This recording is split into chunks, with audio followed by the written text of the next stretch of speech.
Okay, and this particular topic, we have to get rid of the fraction. So I do not want fractions here.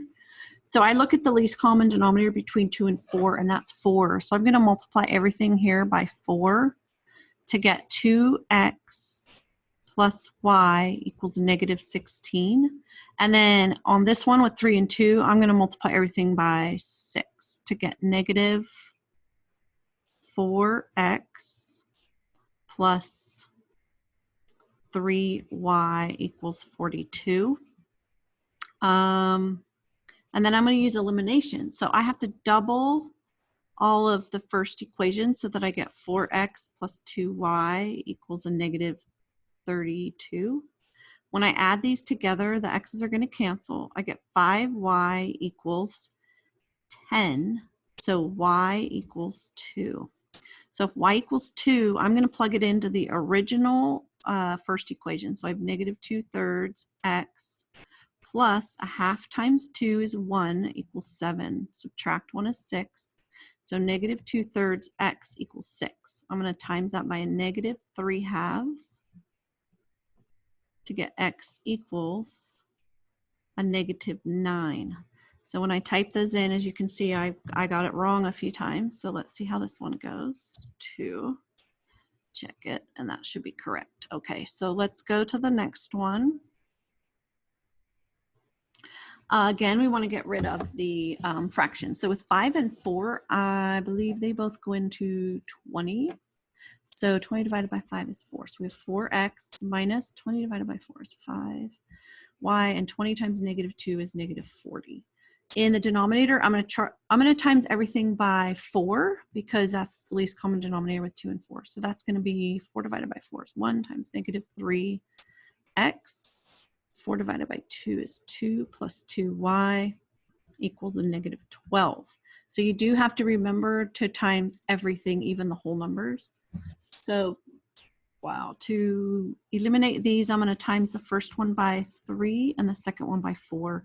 That'll give me 12x and negative 12x, so they'll cancel.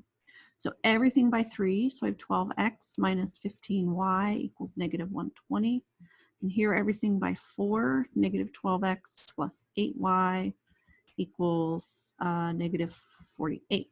When I add them together, the x's go away. I get negative 7y equals a negative 168. Divide by negative 7, and I get y equals, let's see, 224. And then I'll plug that in. I'll just use this first one. So 1/5 x minus 4th of 24 is 6 equals negative 2. I'm going to add 6 to both sides. 6 minus 2 is 4. So 1/5 of x is 4. So I have to times everything by 5, and I get x equals 20. So here I have x equals 20. They seem really big, don't they? And y equals 24.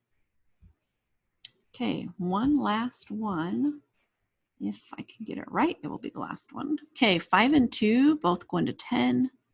And then this one will just times by 4 to get rid of that decimal. So 10 divided by 5 is 2. And 10 divided by 2 is 5. And 10 times 12 is 120. 4 divided by 4 is 1. Minus 4 times 2 is 8. And 4 divided by 4 is 1, so negative 3. Add those? Nope, I'm not ready to add. Whoops, undo that line. Okay. I'm going to times this whole thing by negative 2 to get negative 2x plus 16y equals 6. Then I'll add the first and the third here. So 5 plus 16 is 21. Y equals 121. No, 126. Are they divisible? Let's see. 126 divided by 21. Please give me a whole number. 6. Yay. Oh, whoops. I forgot to get rid of that. So y equals 6. And then I'm going to plug that into, let's just do this second one. So 1/4 x minus, and 2 times 6 is 12 equals negative 3/4. I'm going to add 12, but I'm going to add it as a fourths. So 12 is 48 divided by 4? No. It's 40, yeah. So I'm going to add 48 fourths, because then when I subtract 3 of them, I get 45 fourths equals 1/4 x. And when I times everything by 4, x is 45. Whoa, that's a big x. So x is 45 and y is 6. And please be correct. Ah, good. Okay, that's the end of the lesson.